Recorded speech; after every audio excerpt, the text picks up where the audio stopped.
Hello, welcome to Current News. I'm your host, Chris Davis, and today we're going to talk about the Xbox One X. Is it worth buying? Should people be buying it? That's what we're going to talk about today. Now, the Xbox One X is going to be officially released next Tuesday. I believe that's November the 7th. And the Xbox One X main selling point has been that it's the most powerful console with 6 teraflops, with a powerful CPU, GPU, RAM. It's the most powerful console on the market. It will be when it's officially released. And it is. If you look at all the specs, it does have more power than the Xbox One S and other consoles such as the Switch and the PlayStation 4 Pro. But even though it's the most powerful console, is it still worth buying? The Xbox One X main selling point, as I said, that it's the most powerful console, that it can do the display of 4K on your TV. But with all that power, is it worth buying? Is it worth paying $500 plus tax to get? To me, it's not worth buying. Yes, it has all that power, but all the games that I can play on Xbox One X, I can play on PlayStation 4 Pro or PlayStation 4. Why would you switch over to Xbox One X just to play your games on, just so you can play your games on a little better graphics when you can already play it on the PlayStation 4? To me, that's not convincing PlayStation 4 owners to switch. To me, you can't get the full experience of Xbox One X unless you have a 4K TV setup. If you don't have that, then you can't get the full display of Xbox One X. Even if you upscale it, it's not true 4K, and it doesn't have all the details of a 4K TV graphics. So the problem, like, with the Xbox One X is a 4K TV common? Do most people have 4K TVs? And the answer to that would be no. So most people do not have 4K TVs yet. 4K TVs are not as common as regular high definition.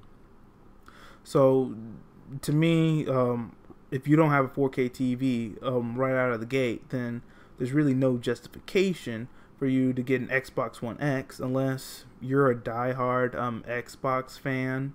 But the main selling point for like really any console is the games. And as I said earlier, all the games that you can play on Xbox One X, you can play on the PlayStation 4. The Xbox One right now doesn't have any really hard exclusives except small indie games, and that's not strong enough. That's not a good enough reason to me to buy it. Yes, when people make consoles, they just want it to be. They want it to be more than games, but games are the first thing. All right, for a console. The console, before you watch Netflix or YouTube or do anything else on it, first thing is games. And to me, that's what PlayStation did this console generation, and that's why they're ahead. Xbox, Windows, Microsoft, they made a few mistakes when the Xbox One was originally released. They had mixed marketing that really confused the consumer. To me, they were just trying to upsell their fan base by just having consumers buy Xbox games directly from Windows or Xbox directly from them, which would hurt the user game market. So if I bought a hard disk copy of an Xbox One game, I couldn't just give it to my friend. The way they had it set up was that if you wanted your friends to play your game, you just couldn't let them borrow it and let them play it. You had to go into your profile and give them like permission to play it.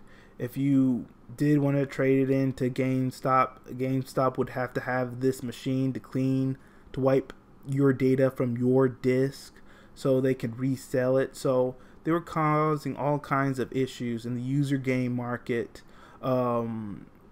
with consumer rights. So if I have a game, if I want to, I should be able to just let my friend borrow it, like give it away for a gift, or have my friend buy it for me. Microsoft wanted to end all that because to them they were losing sales from the user game market, because if you buy a used game from GameStop gets all those profits. But by them trying to hurt the user game market, they really only hurt themselves, because they were intruding on consumers' rights. And a few other drawbacks hurt them.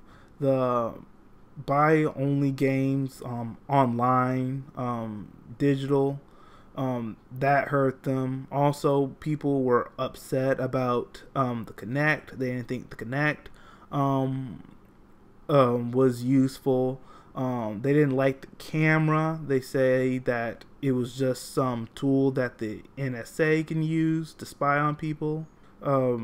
So there was all kinds of issues that put Xbox behind this console generation and would push the PlayStation 4 ahead. But that's my take on it. Unless you have this 4K TV, there's really not a good enough reason for you to buy an Xbox One X, because the main selling point of an Xbox One X is that you get a full display on a 4K TV, and if you don't have that, then you can't get the full display of it. That's all we have for today. Let me know what you all think in the comment section below. Are you getting the Xbox One X? If so, why? If you're not, tell me why you're not getting it. Please let me know in the comment section below. Also, follow me on Facebook, Twitter, Instagram, and LinkedIn, and all of you have a great day.